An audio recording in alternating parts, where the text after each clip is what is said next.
He paused the baby monitor and whispered, "That cry isn't our child." I never thought fear could sound like a lullaby, not until the night our house began to breathe.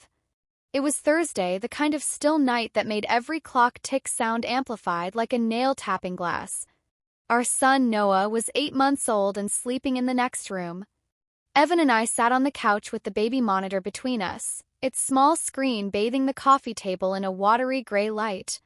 Static snow drifted across the image of the crib. The stuffed giraffe slumped against the rails like a sleepy guard. We were exhausted in that new parent way where a blink feels like a nap.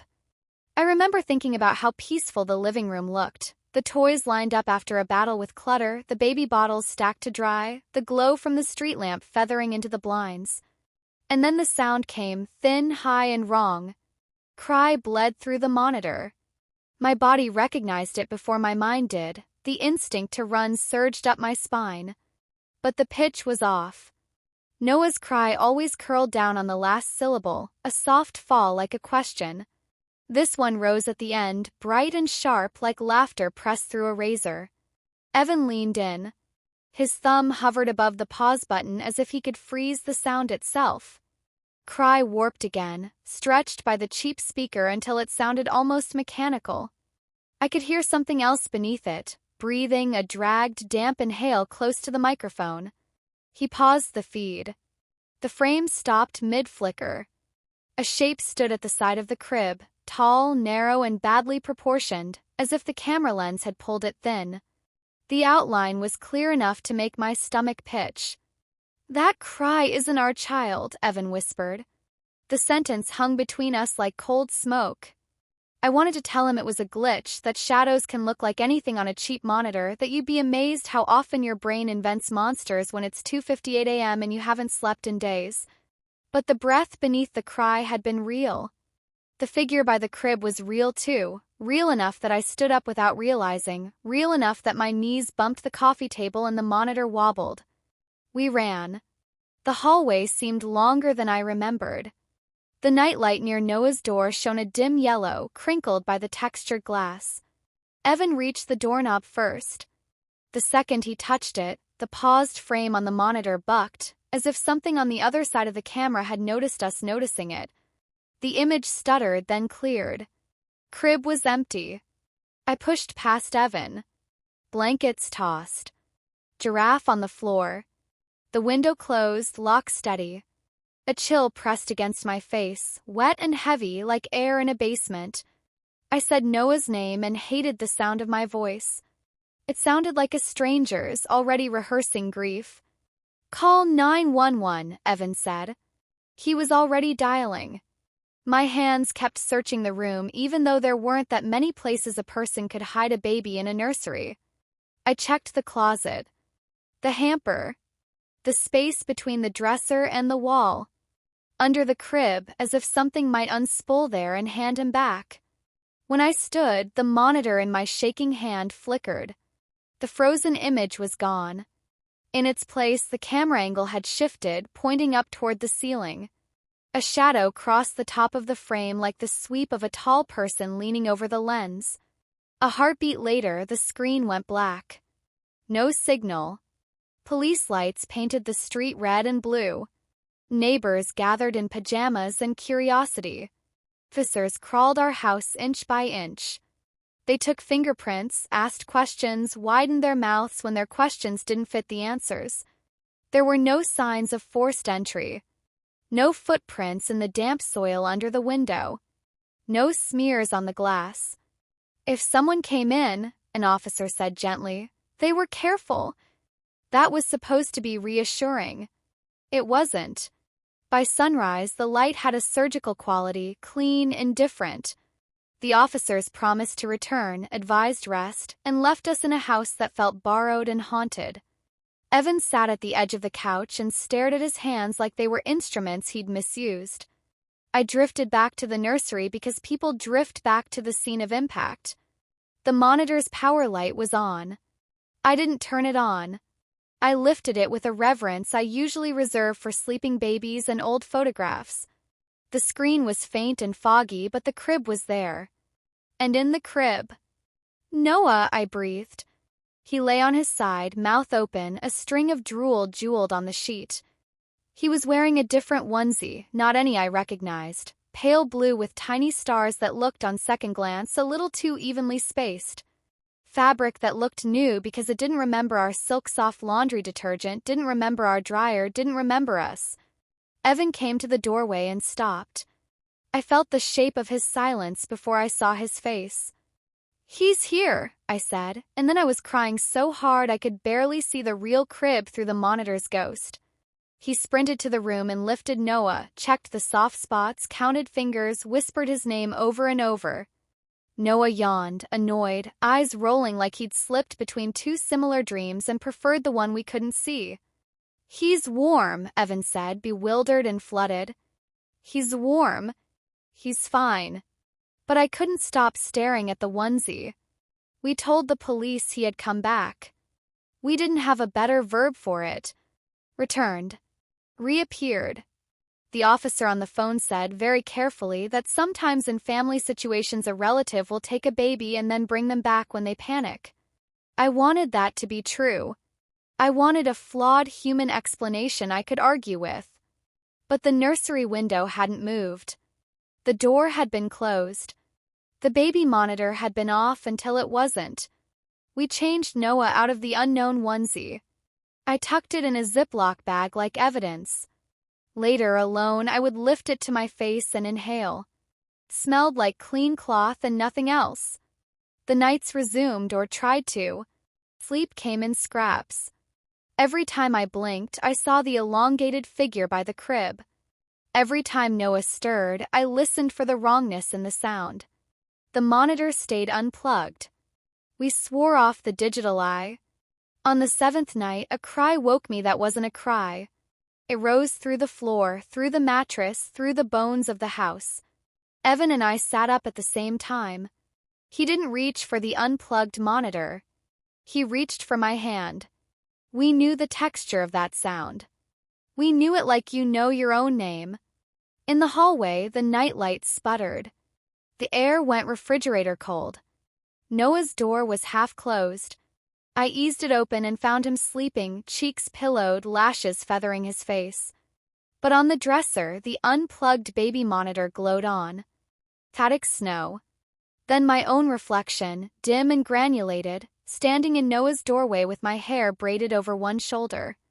Behind me, tall, thin silhouette bent to listen. I turned so fast I slipped. Nothing there. When I looked back at the monitor, the screen had shifted to the ceiling again, as if something large had leaned too close, hogging the lens. Then the image smeared sideways and went dark.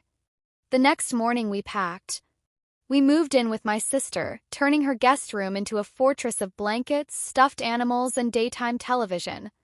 My sister walked new circles around us. Coffee, casseroles, the kind of care you give without asking questions you're afraid to hear answered.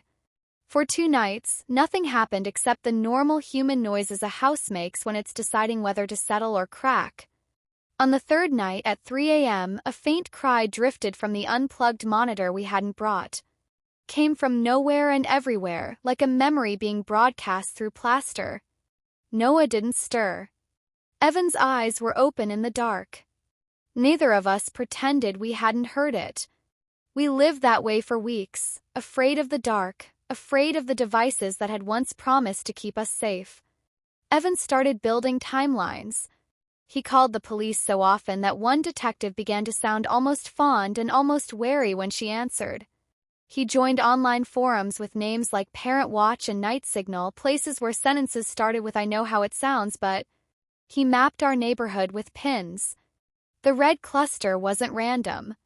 A baby 2 streets over disappeared. The story whispered through the block with the swift, guilty efficiency of gossip. There was footage, the parents said. Not to us, not directly, but to someone who told Evan. A figure by the crib. A whisper too close to the microphone. A cry that climbed at the end as if it didn't know how to fall. Police called it domestic. The news called it a privacy matter. Evan called it a pattern. He hunted building permits and found a developer who had saved money by reusing electrical designs, daisy-chaining circuits like beads on a wire. If the lines share noise, Evan said, hands moving like he could physically separate signals, maybe they share more. Not data in the normal sense, but something. A bleed. A bleed of what? I asked. He didn't answer because he didn't know, and also because he had started to think the answer was not the kind you say out loud if you want to keep sleeping in the same house as your sanity. One night, he brought home a new monitor. Analog, he said. No Wi-Fi. No uploads. No cloud. He plugged it into a battery pack like a survivalist making tea during a blackout. At exactly 3 a.m., the screen trembled, then split. I don't mean a software split screen. I mean the picture divided itself like a cell, budding more frames until 9 boxes floated in a patchwork. 9 nurseries. 9 cribs. 9 different mobiles spinning out unsynchronized lullabies. In the center box, a dark figure stood with its head tilted as if listening for a note only it could hear. Cry that rose from the set was an orchestra of almosts. Sounded like 100 babies and none of them. Sounded like a thing trying to harmonize with hunger. We didn't sleep. We didn't speak of it in daylight because daylight has rules. That was the last night Evan slept in our bed. I woke to his side cold, the indentation fading. His phone sat on the nightstand like an accusation. Car keys hung on their hook. In the kitchen, the analog monitor was gone. Evan! My voice traveled the hallway and came back smaller. Called the detective. Called my sister. I checked the garage to see if he had crawled into the car to cry where Noah couldn't hear him. I searched the yard for the shape of his collapse. The sun rose and did not care. 3 a.m., the analog monitor lit up on its own on the kitchen counter where it hadn't been 5 minutes earlier. 9 boxes again. But the middle one bloomed to fill the screen. Camera panned slowly, as if a tall person had lifted it and didn't care that their elbows showed. A nursery that wasn't ours telescoped into view. Blue walls. A mobile with paper birds. A baby sleeping rabbit still, that way they do when their breath is a metronome you'd rather break than interrupt. Evan stepped into frame. He looked thinner, like someone had written grief onto his skin with a fine pen. He lifted the baby the way you lift a dream you hope won't fall apart in your hands. He looked straight at the lens the way you look at the person you love when you're about to ask forgiveness you haven't earned. Don't let them cry, he whispered. Picture fuzzed, folded in on itself, and vanished. Noah stirred in the other room. I ran. He was fine, of course he was fine, and for a while I thought I could live inside the word fine if I pressed hard enough. But the world had thinned. At the edges of conversation, I heard the radio hiss of empty channels. In the grocery store, a fluorescent light flickered, and for a second every aisle looked like a corridor ending in a nursery I didn't recognize. I stopped using pronouns for the thing. Him, her, it. None of the words fit. The thing had no face except the one your fear gives it. If I had to name it at all, I called it the between because that's where it seemed to live. Between rooms, between wires, between the impulse to hold and the instinct to flee. We moved again, this time to an apartment downtown with a view of a river that pretended to have tides. I told myself the building was old enough to have not been wired by the developer Evan had blamed. I told myself the rules would be different here because I needed one place in the world where rules still applied. For 3 weeks, silence. Then a new neighbor knocked to welcome us with lemon bars and the story of her twins.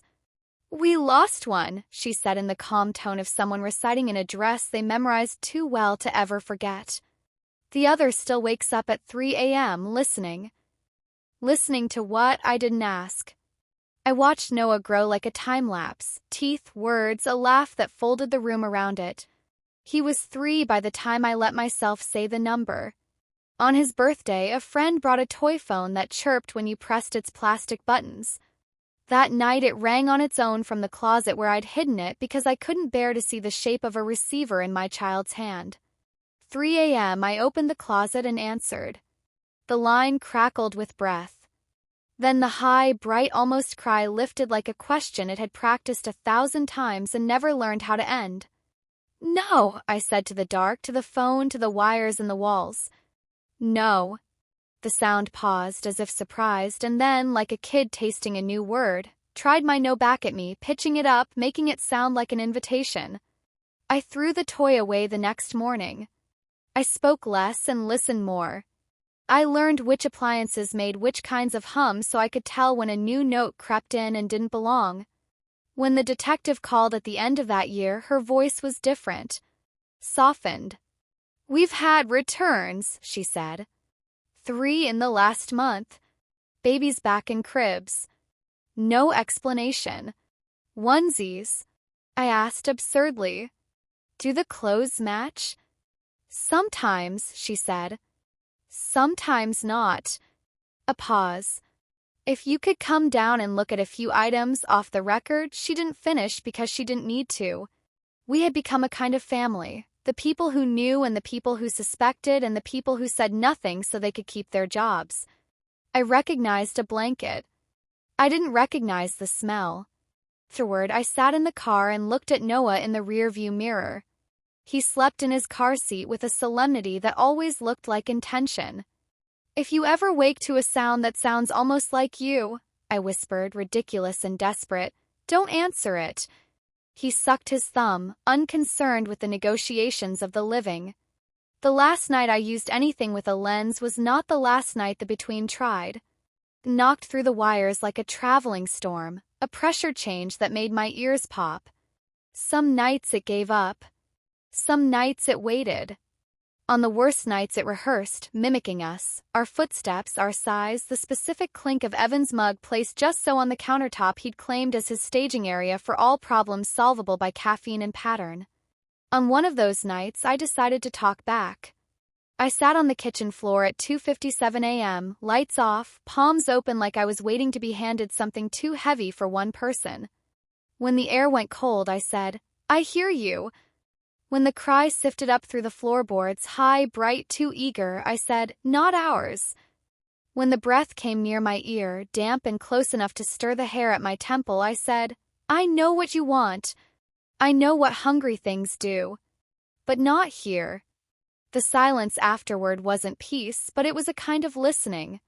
The Between, if that's what it was, understood boundaries the way an ocean understands a seawall. It will not stop existing, but it can be redirected. We moved one more time to a place with thick old walls, a building that had lived through styles and owners and still refused to be efficient.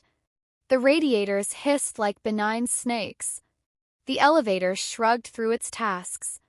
The wiring was stubborn, tangled, and uninterested in sharing. Noah learned to sleep past 3 a.m. I learned to forgive the world for continuing. Some mornings we woke to fog on the river and the city shaped itself around us like a tentative promise. I bought a clock with hands. I kept the zip-locked onesie in a box I did not open. I spoke Evan's name out loud because names only vanish when you capitulate. Sometimes I think I hear him when the apartment is most still. Not the Between, Evan. I hear the way he said my name when he wanted to anchor me. I hear the way he said Noah's when he wanted to make sure the world knew that love could be a spell and a shield. Other times, louder, I hear the sentence that cut our life in two. "That cry isn't our child." When the wind is right, I light the small lamp by the window and I tell our story to the glass. I tell it like a warning and like a lullaby. I say, do not teach your children that every voice that knows their name is a voice they must answer. I say, the world is larger than rooms and wires. I say, we will not be hunted by the sound of our own fear. And then, because habit is the easiest kind of faith, I speak to the people who come after us through whatever unseen line connects our home to theirs. I tell them what Evan told me when he stepped into that other nursery, what I think he meant, even if the Between borrowed his mouth to say it. Do not let them cry. Pick up the ones you love before the wrong voice does. Hold them so close the wires cannot fit between you. Teach them the shape of your silence so they can tell it from the imitation. I do not know where Evan went or how many cribs he has crossed since that night. I do not know whether the Between learns or only repeats. I only know that every story we tell about a thing steals a small piece of its shadow. So this is me stealing. If you made it to this line, you already know the ritual. Subscribe to the channel so this story finds you again when the night is quiet. Comment what you believe the between is, glitch, ghost, or something that needs no name. Share this with someone who has ever stood in a doorway and listened too long. Sometimes the monitor is not a window but a mirror, and sometimes the scariest image is not what you see, but the certainty that something is watching you back.